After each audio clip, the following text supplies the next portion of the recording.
Okay.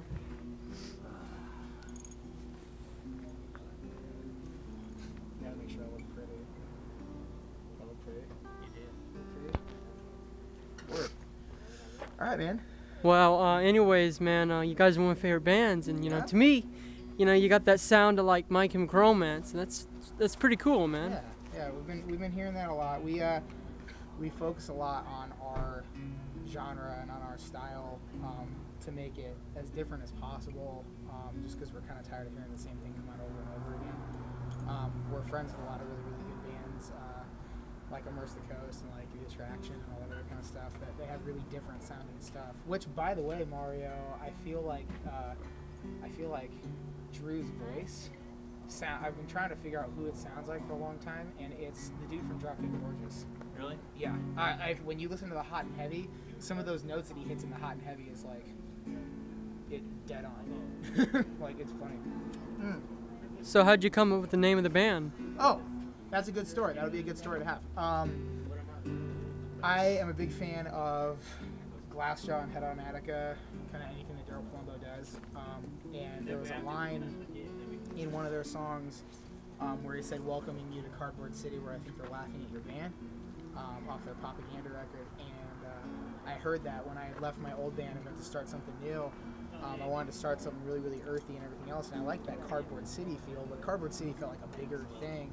So I kind of changed it up to Cardboard Stereo, because it was only supposed to be like me with an acoustic forever, and it was only supposed to be like a side project until something else happened. And then it kind of just grew into something, and I'm kind of regretting not picking Cardboard City over Cardboard Stereo now, but I think everything works out. So that's pretty much the story behind that. I wanted to keep it really earthy. I mean, the first promo shots that I did by myself were on a big giant pile of trash, big heap of trash. So yeah, that's pretty much it. So what was your old band, man? I was in the Spotless for a long time. We played some shows and stuff here and there, never with anything with like KNZ or anything like that, just some smaller shows. And things kind of didn't work out because we were taking a direction musically that I didn't really agree with, that I didn't really want to be a part of. So I left to start doing some more stuff acoustic and everything else, and kind of grew into this. And I mean, we take a lot of influence from, like, you know, bands like Manchester Orchestra, old stuff by the Used, Blue Mountains, Explosion in the Sky, stuff like that. The Chariot's a huge influence to me, and everything just vocally and like lyric-wise. So the influences that my old band took were very much like old school AFI and like real old My Chemical Romance, stuff like that. And that just wasn't really what I wanted to play, which is funny because now Cardboard Stereo is being compared to My Chemical Romance more often than not, which is exactly what we weren't aiming for. So are you gonna go to the Glassjaw show coming up? Yes, I am. I will be at Glassjaw. I'll be up in the front row. I will be holding hands with Daryl Palumbo. I will be doing that. Will you be singing on stage with them? Hopefully that'd be really cool. I know I'm doing guest vocals with Greeley again here pretty soon, so it's making me nervous.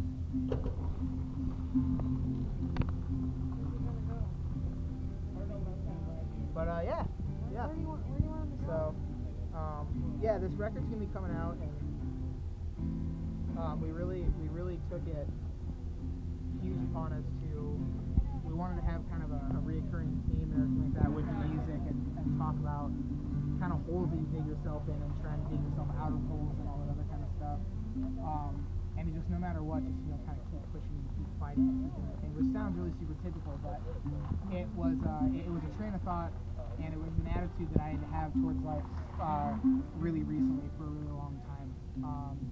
And I'm kind of just like sticking to it and all that other kind of stuff. So that's kind of the message that we're trying to provide with the band and everything else. Not really looking to change the world, just kind of looking to help people in the way that other bands used to help me and helped us in the past and stuff. That's another reason why when we're on stage and we're doing our shows on a completely different planet, you know, we're on a completely different state of mind. That's why we're so emotional on stage, and I gotta be a big baby and cry every time we play and all that other kind of stuff, because it's all really real to me, and we sing about a lot of real stuff. And yeah, that's really it. I mean, you gotta keep it as real and as raw as possible. I don't want to write songs about the same stuff that everybody else is writing songs about, you know, and I'm sure Mario can agree with me that a lot of the stuff on the radio is the same song over and over again with a different artist playing it, you know what I mean? So So what's the phone song about? All Humans Are Attached to Machines is about a relationship that I got out of recently that I was in for 5 years and very, very serious and all that other kind of stuff. I felt like it was draining to me. It was a really negative thing to be in that relationship, and I kind of got myself out of it.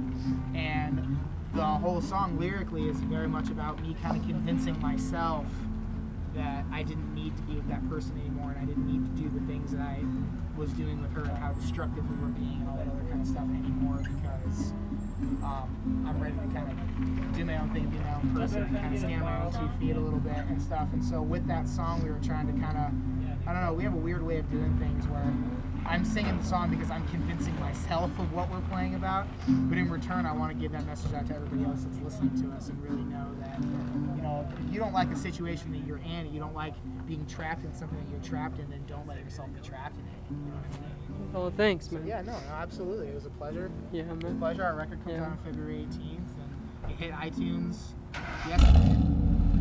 Yeah, thanks, man. Hit iTunes yesterday, and be expecting another release from us in late spring. We're looking at about May or June. We're gonna put out another record, so stay tuned.